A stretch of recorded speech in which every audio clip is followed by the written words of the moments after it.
الحمد لله رب العالمين، والصلاة والسلام على سيد المرسلين نبينا محمد وعلى آله وصحبه أجمعين وعلى من تبعهم بإحسان إلى يوم الدين. أما بعد، فأعوذ بالله من الشيطان الرجيم. بسم الله الرحمن الرحيم. وكذلك جعلنا لكل نبي عدوا من المجرمين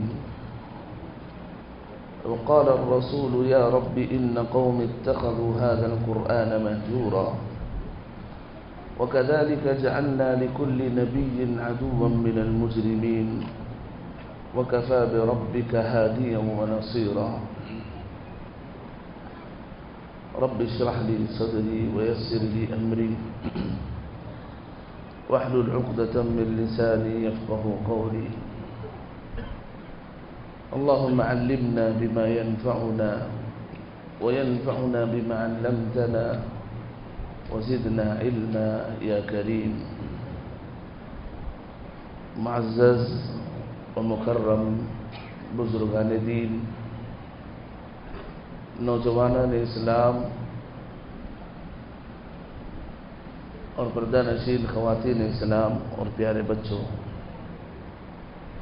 ماشاءاللہ پورے ہی ذوق کے ساتھ، پتہ نہیں شاید شیخ جو ہے ایک ماحول بنا کے گئے ہوں گے، خاص طور پر بچوں کے سلسلے میں.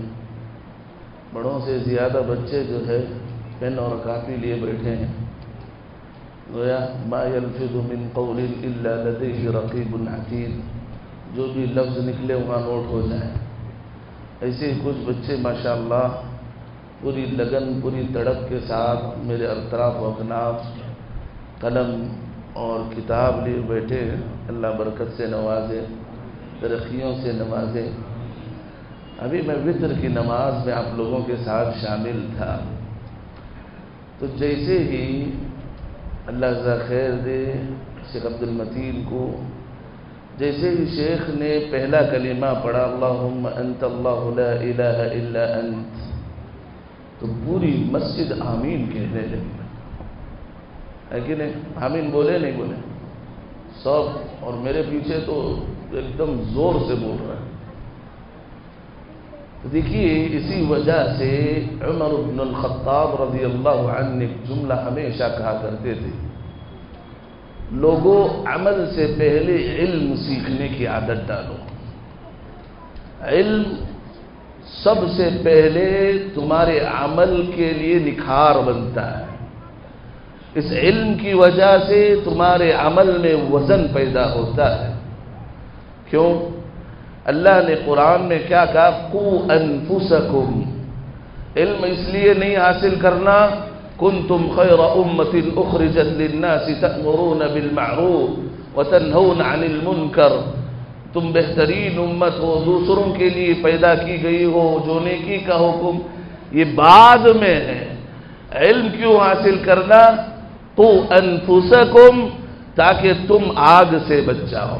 تم اپنے آپ کو سب سے پہلے آگ سے بچاؤ.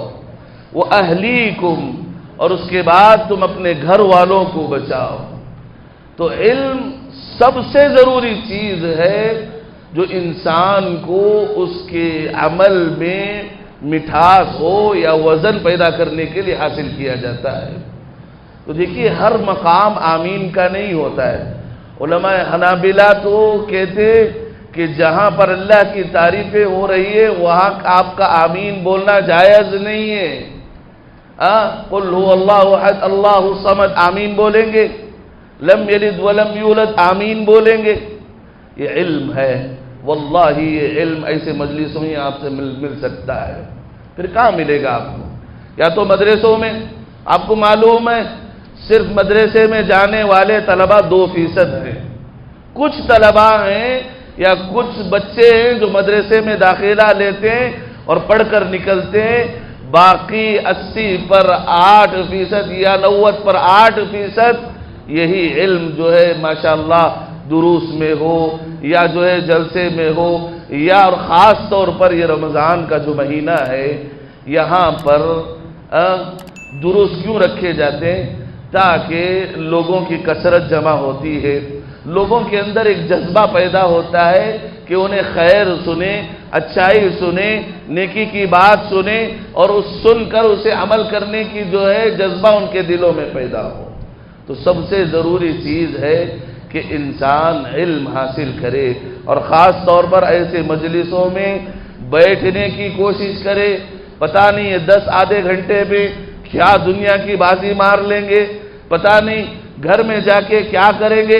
یہ آدھا گھنٹہ تقریباً اگر ہم کچھ علم حاصل کر لیں گے، ہمارے لیے سب سے پہلے فائدہ ہوگا، ہماری نمازیں نکھریں گی، ہمارے عمل میں سدھراؤ آئے گا، اور ہمارا عمل سنت کے مطابق ہوگا۔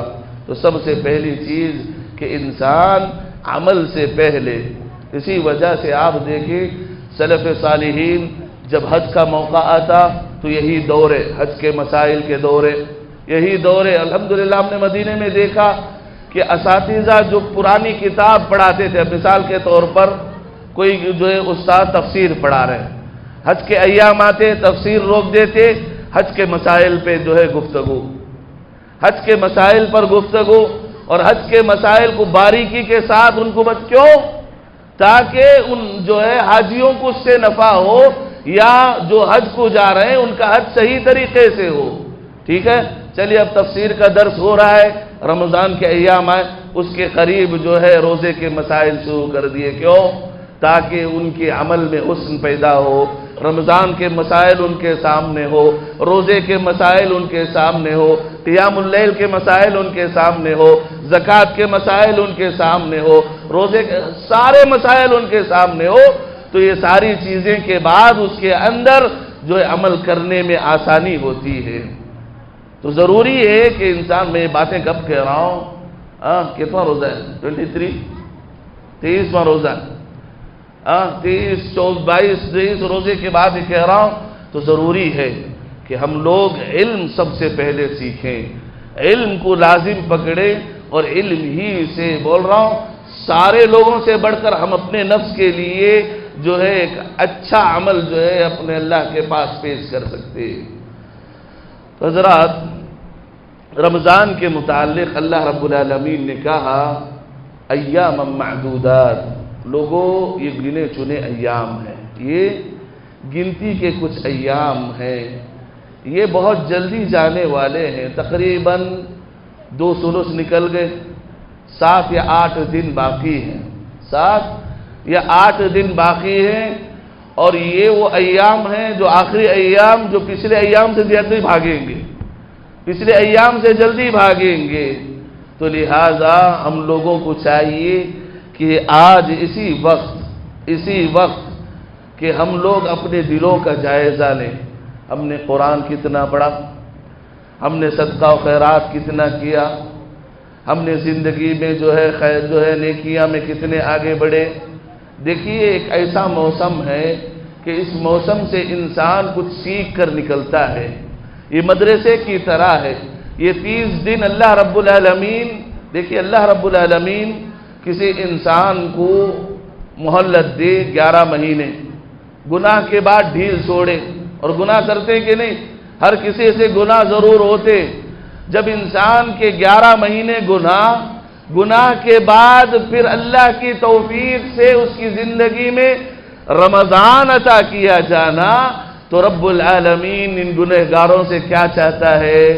نیکی کا ارادہ چاہتا ہے، توبہ استغفار چاہتا ہے، یہاں سے کچھ نیکیاں کرنے کے اللہ رب العالمین جو ہے چاہتا ہے بندوں سے کہ رمضان آئے، سال بھر کے گناہ ہیں، لغزشیں ہیں، یہ گناہ جو ہے معافی تلافی کر لے، یہ اللہ رب العالمین چاہتے ہیں۔ اس کے لیے اللہ رب العالمین میرے اور آپ کی زندگی کو اس رمضان کے لیے باقی رکھا، یہ اللہ کی طرف سے بڑی نعمت ہے۔ تو آج ہم محاسبہ کریں، آج ہم اپنی زندگی کی نگرانی کریں کہ ہم نے ان 23 دنوں میں کیا کیا، ان 23 دنوں میں کیا ہم سے قرآن ختم ہوا؟ بتاؤ، اگر ہم کو قرآن رمضان میں ختم نہیں کر پا رہے، اگر ہم قرآن رمضان میں نہیں پڑھ پا رہے ہیں، اگر ہم قرآن جو ہے رمضان میں یاد نہیں کر پا رہے، اگر ہم قرآن کی فہم تدبر رمضان میں نہیں کر پا رہے، جب جنت کے دروازے بند ہو جائیں گے، جہنم کے دروازے کھول دیے جائیں گے، جو شیطان سال بھر ہمیں وسوسوں میں ڈالتا ہے وہ بھی چھوڑ دیا جائے گا۔ اس کے بعد پڑھو گے رمضان میں جب نصیب نہ ہو تو رمضان کے بعد کیسے نصیب ہوگی؟ تو یہ موقع ہے قرآن پڑھنے کا، اپنے آپ کو سنوارنے کا، صدقہ و خیرات کرنے کا۔ تو دیکھیے امام احمد بن حنبل رحمہ اللہ اپنے بچے کو بڑی ہی پیاری نصیحت کرتے ہوئے انہوں نے ایک بات کہی، یا بنی انوی الخیر، اے میرے بچے تم نیکی کا ارادہ کرو، نیکی کو کرنے کا عزم کرو، تہیہ کرو، فَإِنَّكَ لَا تَزَالُ فِي الْخَيْرِ إِذَا نَوَيْتَ الْخَيْرِ، اے میرے بچے جب سے تم نیکی کر لو گے، نیکی کا ارادہ کر لو گے، رب العالمین صرف نیکی کا ارادہ رکھنے کی وجہ سے رب العالمین تمہارے حق میں ثواب لکھ دیتا ہے، تم خیر پر رہو گے جب تک تمہارے دل میں نیکی کا ارادہ ہے۔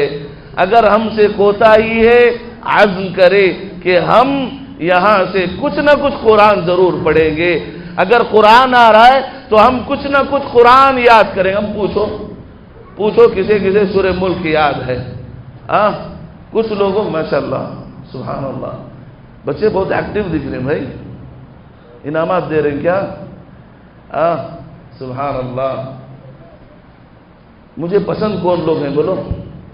جن کو اللہ رب العالمین گھر سے نکال کر پورے اطمینان کے ساتھ مسجد میں ٹیکا دلا کے بیٹھانا ہے، بڑے پسند ہیں لوگ مجھے، کہ اللہ نے ان کے جو ہے سہولیت اور ان کے سکون کا لحاظ یہاں مسجد میں بھی رکھا ہے، سکون کے ساتھ جو ہے وہ آخر میں جو ہے ٹیکا لے کر بڑے اطمینان سے جو بیٹھتے ہیں، واقعی معنوں میں اگر یہ لوگ ہمارے ساتھ شریک ہوں گے نا تو اور ہمارے لیے جو ہے خوشی کا باعث ہوگا کہ اللہ رب العالمین نے جو نعمت سے نوازا ہے، ہم جو بول رہے ہیں اس کا بھی انہیں فائدہ ہو رہا ہے۔ تو انشاءاللہ جو بھی سوال کریں گے، جن کو اللہ ٹیکا نصیب ہے وہ دیں گے انشاءاللہ، میں بھی انعام دوں گا، جو چھوٹے بچوں کو نہیں، میں بڑے لوگوں کو انعام دیتا ہوں، ٹھیک ہے؟ ہمارے ساتھ رہیں گے، نہیں میں بول رہا ہوں غلط نہیں، لیکن جو ہے یہ آرام چیز کہیں تمہیں غفلت میں شکار نہ کر دے، چلو سامنے والے سن لیں گے ہمارے لیے ضروری نہیں، یہ غفلت نہیں ہونا چاہیے۔ بیٹھو، اللہ نے سکون دیا ہے، خصوصی سے بیٹھو، اور اس سے بڑی چیز ہے مجلس کے آداب، سب سے پہلے سامنے جمع ہونا ہے۔ ہو سکتا ہے تھک گئے ہوں گے، جو ہے ماشاءاللہ تراویح پڑھی ہیں، ہو سکتا ہے ٹیکا لگانے کے لیے اللہ برکت دے، اللہ صحت دے، لیکن جوابات بھی آپ کو دینا پڑے گا، ٹھیک ہے؟ تو میں کہہ رہا تھا کہ ہم اگر کوشش کرتے کہ ایک ہم کو جو صورتیں یاد ہیں 11 مہینے ہم جو ہے ظہر عصر میں وہی صورتیں، کون سی؟ لإلاف قریش، ارأیت الذی یکذب بالدین، چلیے کسی کو آگے بڑھیں گے، عما یتساءلون، ویل للمطففین، اس سے بڑھ کر یہی پر منحصر ہو جائیں گے۔ کیا ہمیں تڑپ ہوئی، کیا ہمارے دل میں کبھی پیدا ہوا کہ ہمیں سورہ ملک یاد کرنا ہے؟ کون یاد کیے؟ میں انعام دیتا ہوں۔ اللہ کے بندو آپ چھوڑیں، ماشاءاللہ، اللہ یہ رمضان یاد کیے، لیکن یاد کیے، میں بول رہا ہوں آج، کیونکہ جو پہلے یاد کیے میں بھی یاد کیا ہوں، بس اللہ برکت دے آپ کو، اللہ ترقی سے نوازے۔ آپ کو بتا دوں 4 منٹ لگتے ہیں، کتنے؟ 4 منٹ لگتے ہیں، رات میں آپ کو نیند نہیں آنی چاہیے اس کو پڑھے بغیر، اللہ مجھے اور آپ کو توفیق دے۔ 4 منٹ یہ اللہ کے پاس آئیں گے، اللہ اکبر، اور جب تک آپ کو جنت میں نہیں داخل ہوں گے نہیں جائیں گے۔ کیا چاہیے اس سے بڑی چیز؟ کیا چاہیے؟ 4 منٹ تمہیں جنت میں دلائیں تو وہ 4 منٹ چھوڑیں گے؟ آپ نہیں چھوڑیں گے۔ تو شوق پیدا ہونا چاہیے۔ تو کس کو یاد ہے؟ کس نے یہ جذبہ پیدا کیا کہ مجھے رمضان سورہ ملک یاد کرنا ہے؟ چلیے سورہ ملک یاد ہے، سورہ کاف کے 10 آیتیں، بولو کیا فضیلت ہے؟ دجال کے فتنے سے محفوظ ہو جائیں گے، صرف 10 آیتیں، اختلاف شروع کا بھی آخر کا بھی ہے۔ چلو 10 آیتیں شروع کے یاد کریں گے، کیا کوئی یاد کیے؟ ہاتھ اٹھاؤ۔ الحمدللہ، اللہ مجھے اور آپ کو جو ہے جنت نصیب فرمائے، دجال کے فتنے سے بچائے۔ آپ کو معلوم ہے اللہ کے نبی 1,24,000 انبیاء علیہ السلام نے دجال کے فتنے سے اپنی امت کو ڈرایا ہے۔ سارے لوگوں نے ڈرایا، سارے انبیاء نے ڈرایا، اور حد تو یہ صحابہ کہتے ہیں اللہ کے نبی دجال کے فتنے سے ہمیں اتنا ڈرایا، اتنا ڈرایا، اتنا ڈرایا، صحابہ کرام پیچھے پلٹ کر دروازے کی طرف دیکھنے لگے کہ کہیں دجال ابھی نہ آ جائے۔ اتنا ڈرایا، اتنا ڈرایا، اور اللہ کے نبی نے واجب کر دیا فقہاء حنابلہ کے پاس آپ کو تشہد میں واجبی طور پر 4 چیزوں کی جو ہے پناہ مانگنی چاہیے۔ بتاؤ کون سی؟ اللہ احسنتم، بارک اللہ فیکم، زبردست جو ہے ماشاءاللہ سننے کی عادت ڈال کے گئے ہیں۔ میں جہاں بھی جاتا ہوں بہت کم آواز آتی ہے، ابھی سوال ختم نہیں ہو رہا، جواب آ رہے ہیں۔ اللہ جو ہے ہمارے قدیر صاحب کو جو ہے جنت نصیب فرمائے، ان کے اعمال کو قبول فرمائے، اللہ انہیں ترقیوں سے نوازے، اللہ ان کے جو ہے علم میں، عمل میں، اللہ جو ہے مال میں برکتیں عطا فرمائے۔ بہترین جو ہے سماتوں کے حوالے اللہ رب العالمین نے مجھے جو ہے بٹھایا ہے۔ تو کہا تو دجال کے فتنے سے جو اللہ کے نبی نے دعا سکھائی وہ یہ اللہم انی اعوذ بک من عذاب القبر واعوذ بک من فتنة المسیح الدجال واعوذ بک من فتنة المحیا والممات اللہم انی اعوذ بک من المأثم والمغرم۔ کہا فقہاء کے نزدیک واجب ہے کہ اللہ کے نبی نے کہا تم کو جو ہے ان 4 چیزوں سے اللہ کی پناہ ضرور مانگنی ہوگی۔ تو دجال کے فتنے سے کس کے اندر جذبہ پیدا ہوا کہ ہم یاد کریں گے اور آگے بڑھے اور آگے بڑھے، ایسے ہی یاد کرتے کرتے کرتے پتہ نہیں دیکھیے قیامت کے روز کیا ہوگا۔ اقرا، اللہ کیا کہے گا؟ اے انسان قرآن پڑھو، اللہ کے بندے قرآن پڑھ، اور اللہ کی قسم کہتا ہوں ایک آیت یاد ہوگی تو تم دنیا سے ایک درجہ اوپر ہوگے، تم دنیا کو نیچے دیکھو گے۔ قیامت کے روز ایک آیت بھی تمہیں یاد، اللہ کی قسم دنیا تمہارے نیچے رہے گی، تم دنیا کو نیچے دیکھو گے۔ جنت کی ایک سیڑھی تمہارے لیے آسان ہو جائے گی۔ اقرا، پڑھو، جہاں تک تمہاری منزل ہوگی، جہاں تک تم رکو گے وہ تمہاری منزل ہوگی، وہ تمہاری جنت ہوگی۔ کیا تمہیں پسند نہیں کہ اللہ ایک ایک آیت پر تمہیں جنت کی ایک ایک سیڑھی دے، ایک ایک جو ہے فلور دے، ایک ایک درجہ دے؟ کیوں بخیلی کریں اللہ کے بندو؟ یہ قرآن ہے، یہ قرآن ہے جس کو آج ہم چھوڑے ہوئے، اللہ رب العالمین بھی ہم کو چھوڑ دیا ہے، جس کی وجہ سے ہم اپنے سائے سے ڈرے ہوئے ہیں، ہم مشرکوں سے ڈرے ہوئے ہیں۔ جو گندگی کے سامنے جھکنے والا ہے، جو شرمگاہ کے سامنے جھکنے والا ہے، آج ہم ان کو ڈر رہے ہیں، ان کا نام لیے تو ڈر ہو رہا ہے۔ کیوں؟ ہم اللہ کو چھوڑ دیے۔ اللہ کو چھوڑنے کا سب سے بڑا یہ کہ ہم نے اس قرآن کو چھوڑ دیا ہے، ہم نے اس کلام کو چھوڑ دیا ہے۔ سبحان اللہ، سلف صالحین کی زندگی دیکھو، قرآن کے تعلق سے ان کی زندگی میں کتنی حساسیت تھی۔ شیخ الاسلام ابن تیمیہ کو کون جانتے ہیں؟ کون پڑھے ان کی سیرت بتاؤ؟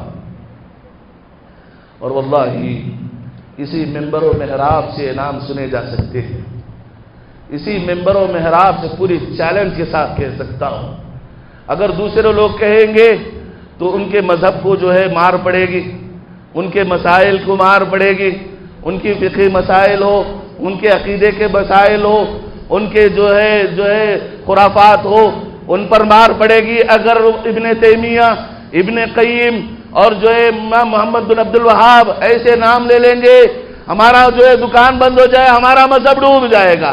واللہ 2 ٹوک میں ہم جو کہتے ہیں، اللہ رب العالمین نے ہم سے ان سے محبت پیدا کی ہے۔ یہ وہ لوگ ہیں جن کو علماء نے کہا یہ آیت من آیت اللہ ہے، یہ اللہ کی نشانیوں میں سے ہے۔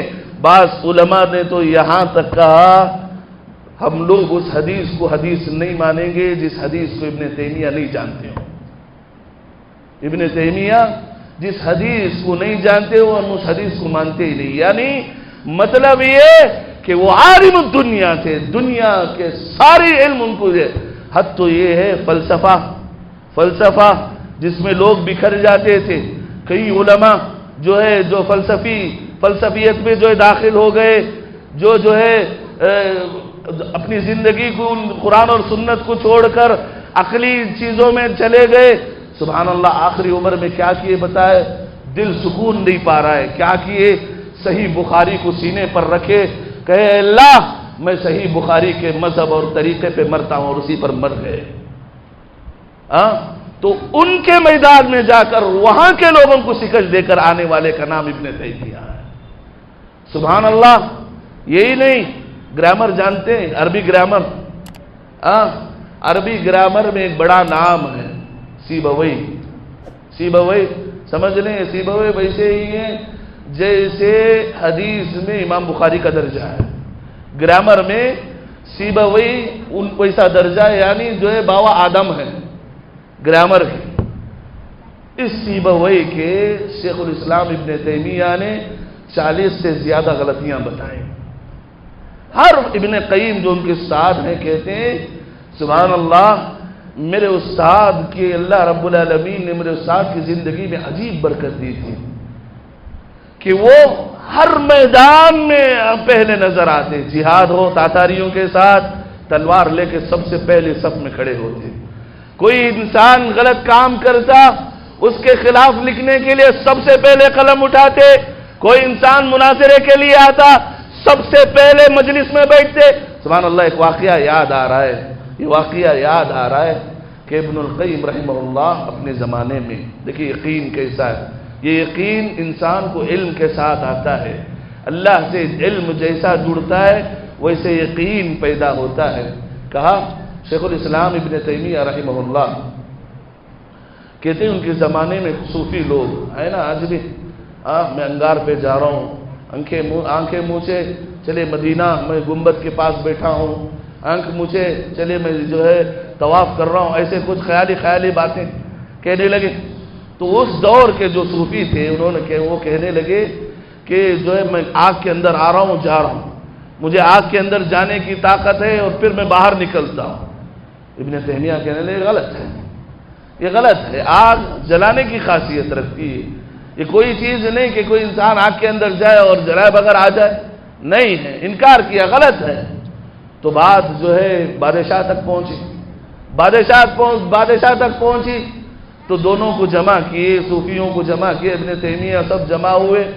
تو ابن تیمیہ ایک ہی لفظ کہا بادشاہ یہ لوگ کہتے ہیں کہ ہم آگ میں آنا جانا کرتے ہیں، نہیں آگ تو چھوڑیں، ایک چراغ جلاؤ، کیا ہے چراغ یا موم بتی جلاؤ، ان سے بھی کہو اور میں بھی کہ اس موم بتی یا چراغ میں انگلی رکھیں، اس آگ میں انگلی رکھیں، آگ میں انگلی رکھیں۔ کہہ رہے ہیں کہ آگ میں جا رہے ہیں آ رہے ہیں کچھ بھی نہیں ہو رہا ہے تو رکھیں، بولے اور سنو جس کی انگلی آگ میں جل جائے اس پر اللہ کی لعنت، اس کے رسولوں کی لعنت، اس کے انبیاء کی لعنت، اس کے فرشتوں کی لعنت، اور دنیا میں جتنے لوگ ہیں ان سب کی لعنت اس جھوٹے پر جس کی انگلی جل جائے، جس کی انگلی جل جائے۔ سبحان اللہ، وہ صوفی وہ سامنے والے لوگوں کو معلوم تھا کہ ابن تیمیہ کیا چیز ہے، انکار کر دیے، چلے گئے، ختم ہو گیا مسئلہ، ختم ہو گیا، سب چلے گئے۔ شیخ الاسلام ابن تیمیہ سے لوگوں نے پوچھا، شاگردوں نے پوچھا اے استاد بتاؤ کیا تم آگ میں انگلی رکھتے تھے کیا تم آگ میں انگلی رکھتے تھے کیا؟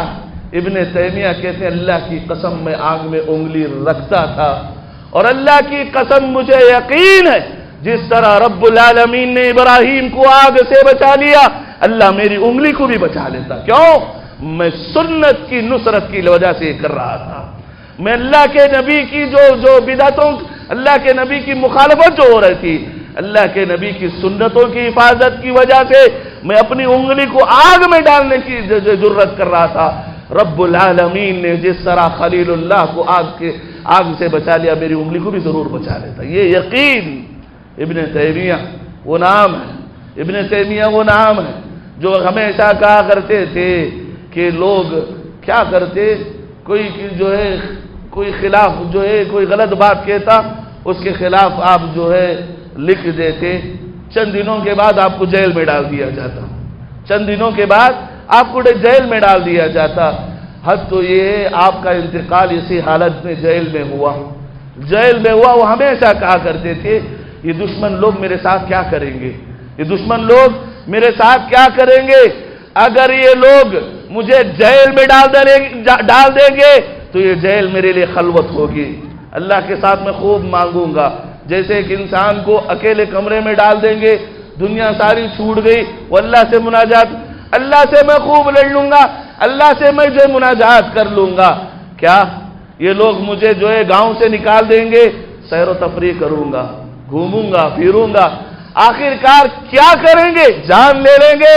چلیے میں اللہ کے راہ میں اپنی جان کو قربان کرنے کے لیے تیار ہوں. کیا کر سکتے ہیں؟ سبحان اللہ. جو ہے جو اصل مقصد ہے جو بتا رہا ہوں وہ یہ 3 ہفتے, کتنے 3 ہفتے وہ جیل میں بند تھے. ان کا کام یہی تھا قرآن پڑھنا.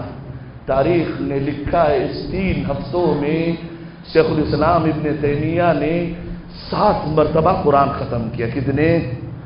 7 مرتبہ قرآن ختم کیا. 8ویں مرتبہ 27ویں پارے پر سورہ قمر کی آخری آیت ان المتقین فی جنات و نہر, بے شک متقی لوگ نہروں والی جنت میں ہوں گے, یہ پڑھنا تھا.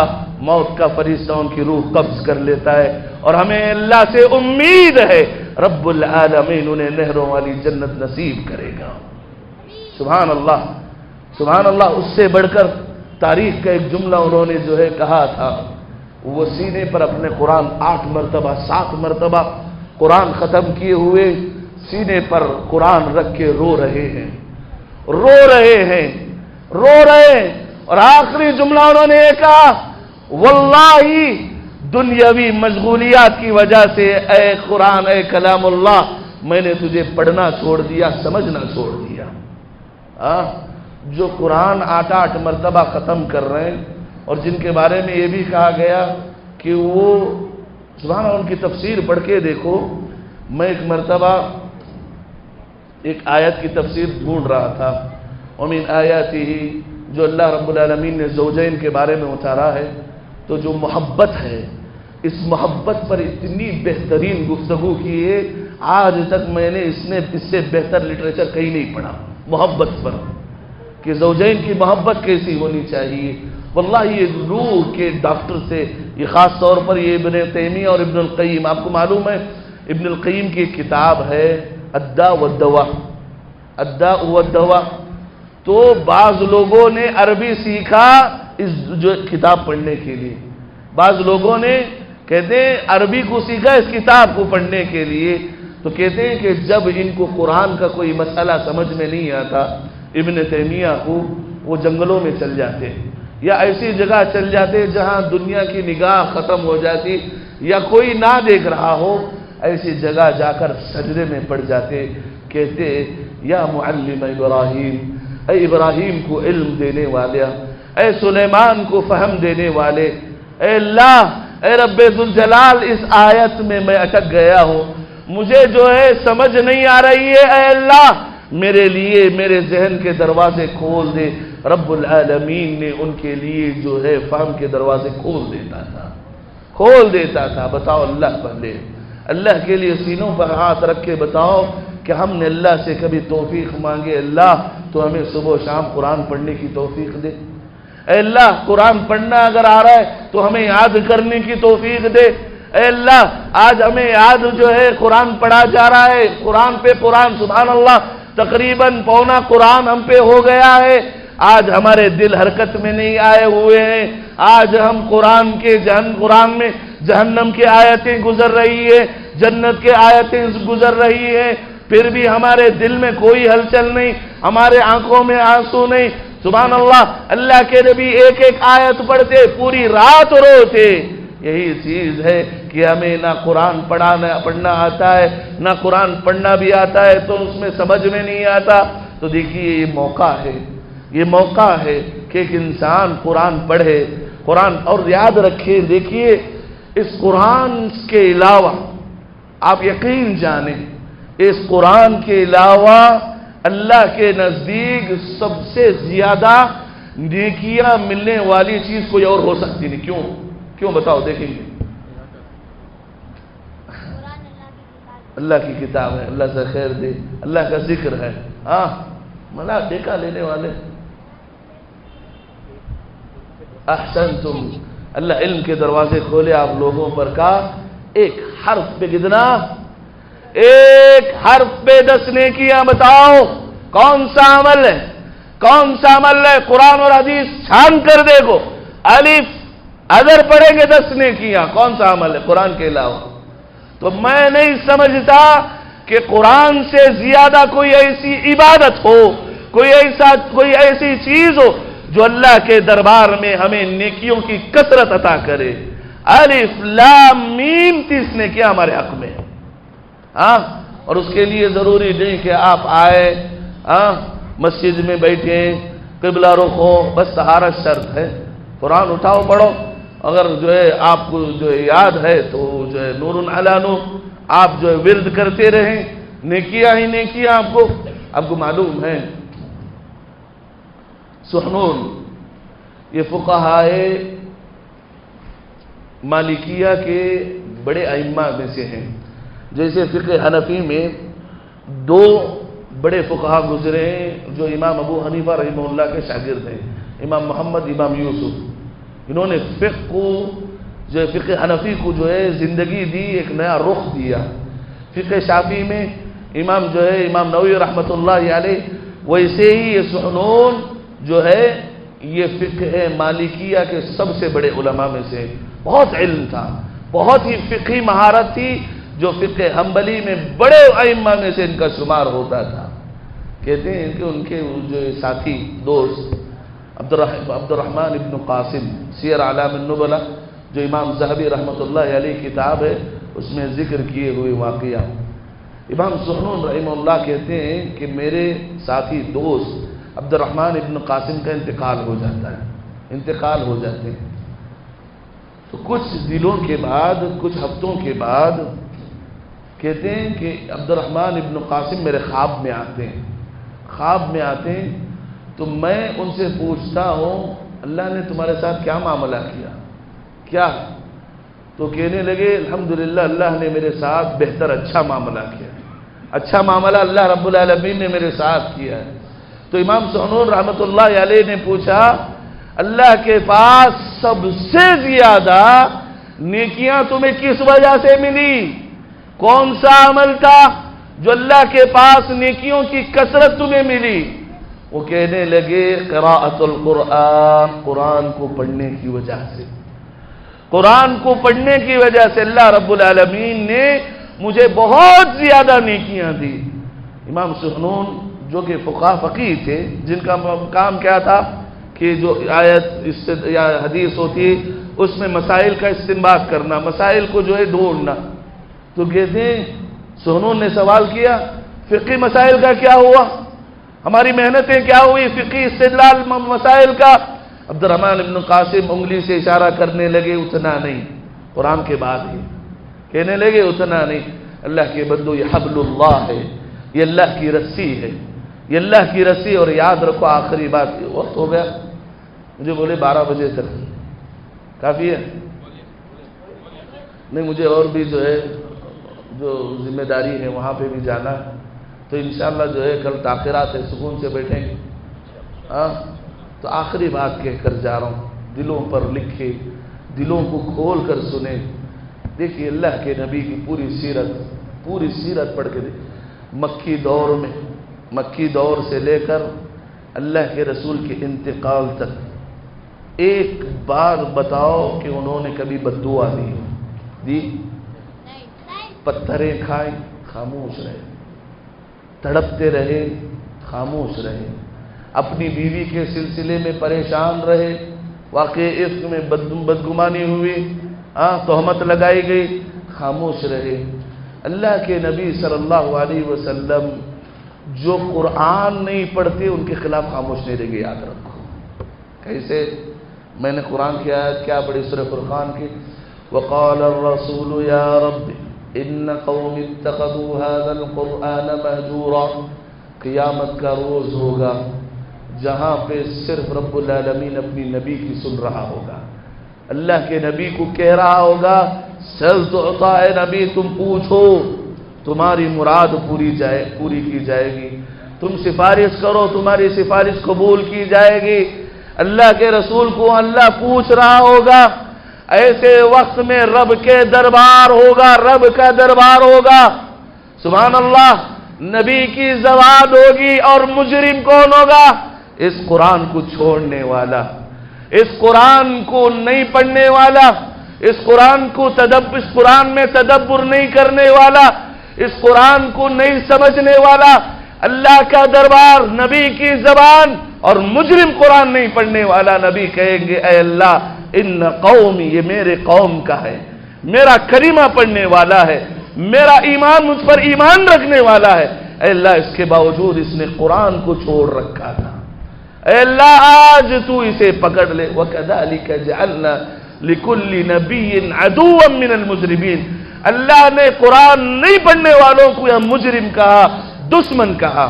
اور اسی طرح اللہ رب العالمین نے تم سے پہلے لوگوں کو جیسے قرآن نہیں پڑھنے والوں کو تمہارے ساتھ مجرم کہا، یعنی مجرم ٹھہرا وہ انسان جس نے قرآن نہیں پڑھا، ویسے پچھلے قوم والے بھی مجرم جو ہے انبیاء کے سلسلے میں ٹھہرے تھے۔ تو لہذا دلوں کو دستک دیں کہ اگر آج بھی ہم قرآن نہیں کھولے ہیں تو واللہ یہ قرآن ہی ہمیں نجات دے سکتا ہے، یہ قرآن ہی ہمیں استقامت پر قائم رکھ سکتا ہے، یہ قرآن ہی ہمیں عزت دے سکتا ہے، یہ قرآن ہی ہمیں بلندیوں تک پہنچا سکتا ہے، یہ قرآن ہی ہمیں اثر اٹھا کر جینا سکھا سکتا ہے، یہ قرآن ہی اللہ کی نعمتوں کا مستحق بنا سکتا ہے۔ شروع تا آخر یہی قرآن ہے۔ سیرتیں پڑھ کر دیکھو کہ ایک انسان قرآن کو لازم پکڑا، مرتے ہوئے بھی اسے قرآن پڑھنا نصیب ہوا۔ ایسا نہیں کہ مست زندگی گزار، ہو سکتا ہے اللہ کی توفیق ہو جائے، بہت کم لوگ نکل جاتے ہیں، لیکن انسان جس عمل پہ مداومت کرتا ہے نتیجہ اسی پہ ختم ہوتا ہے۔ اگر انسان قرآن کو، اور سبحان اللہ عثمان ابن عفان جانتے ہیں آپ کون ہیں؟ اللہ کے رسول صلی اللہ علیہ وسلم کے داماد۔ کہا اگر اے عثمان اگر میری تیسری بیٹی ہوتی تو میں دے دیتا۔ ان کا قرآن سے بڑا لگاؤ تھا، بہت لگاؤ تھا، بہت زیادہ پڑھتے۔ تو موت کیسے ہے بتاؤ، سب کو معلوم ہوگا۔ قرآن پڑھتے ہوئے آئے، ابھی وہ قرآن موجود ہے، تاریخ لکھا ہے، قرآن موجود ہے۔ قرآن پڑھو، واللہ جنت کی آیتیں پڑھتے ہوئے تمہاری موت نکل جائے گی۔ قرآن پڑھو، قرآن کے الفاظ تمہارے زبان پر ہوگی، موت تمہارے جسم سے نکل جائے گی۔ قرآن پڑھو، قرآن تمہارے سینے پر ہوگا، تمہاری موت نکل جائے گی۔ قرآن کو چھوڑنا گناہ ہے، قرآن کو نہیں پڑھنا گناہ ہے، قرآن میں تدبر نہیں کرنا گناہ ہے، قرآن کو نہیں سمجھنا گناہ ہے۔ اللہ کے لیے گناہ آپ اپنی زندگی میں اس کو جگہ نہ دو، قرآن کو پڑھو۔ اور اللہ کے نبی نے فرمایا وہ انسان غافل لوگوں سے نکل جاتا ہے جو انسان کتنی آیتیں، کتنی 10 آیتیں، دن میں 10 آیتیں، اگر صحیح روایت ہے 10 آیتیں پڑھتا ہے تو اللہ رب العالمین اسے غافل لوگوں سے نکال دیتا ہے۔ غافل انسان کون ہے؟ سامنے آگ ہے، نکلتے جا رہا، غافل ہے، اور کبھی اسے معلوم بھی ہے لیکن پھر بھی غفلت میں ہے سامنے۔ تو غافل جو قرآن کو چھوڑے ہوئے سارے لوگ جو ہے جہنم کی طرف جا رہے ہیں، اللہ کے نبی نے فرمایا 10 آیتیں پڑھ لو تمہارا رخ پھیر دوں گا جنت کی طرف، غافل لوگوں سے نکال دوں گا۔ اچھا پھر کہا جو انسان، اور سبحان اللہ جو انسان 10 آیتیں پڑھ لیتا ہے غافل لوگوں سے نکل جاتا ہے، کہا جو 100 آیتیں پڑھتا ہے اللہ رب العالمین اسے عبادت گزار لوگوں میں لکھ دیتا ہے، عبادت گزار لوگوں میں۔ اور جو انسان 1000 آیتیں پڑھ لیتا ہے بے انتہا ثواب، انلیمیٹڈ۔ کون؟ بادشاہ خالق السماوات والارض، جو یہ کہے کہ میں تمہیں دوں گا، تو بتاؤ انلیمیٹڈ جب دے رہا ہے تو کیا دینا ہوگا، اس کی کثرت کی کیا کہنی ہوگی۔ تو انسان جب 1000 آیتیں پڑھتا ہے بے انتہا ثواب کا وہ مستحق ہو جاتا ہے۔ اللہ سے دعا ہے کہ رب العالمین اگر ہماری غفلت ہوئی ہے، اور مجھے یقین ہے میری اور تمہاری کہیں نہ کہیں غفلت ہوئی ہے قرآن کے سلسلے میں، اللہ کے لیے ابھی دن باقی ہیں، ابھی دن باقی ہیں، ابھی یہ مدرسۃ رمضان باقی ہے، اور سبحان اللہ ابھی وہ ایام باقی ہیں جو پچھلے ایام سے افضل ہیں، تو لہٰذا اللہ کے لیے قرآن اٹھائیں۔ اور آپ کو خوشخبری دے دوں، کچھ لوگ کہتے ہیں کہ نہیں قرآن مجھے پڑھنا نہیں آتا، ارے شریعت کہتی ہے تم ڈبل ثواب کے مستحق ہو، سمجھ رہے؟ قرآن جنہیں پڑھنا نہیں آتا وہ ڈبل ثواب کے مستحق، کیوں؟ ایک ثواب تو قرآن پڑھنے کا، دوسرا کا یتتعتع کہ اس کو مشکل پیش آ رہی ہے، اسے پڑھنا نہیں آ رہا ہے، جو وہ مشکل پر صبر کرتا ہے اس پر بھی ثواب ہے، ڈبل۔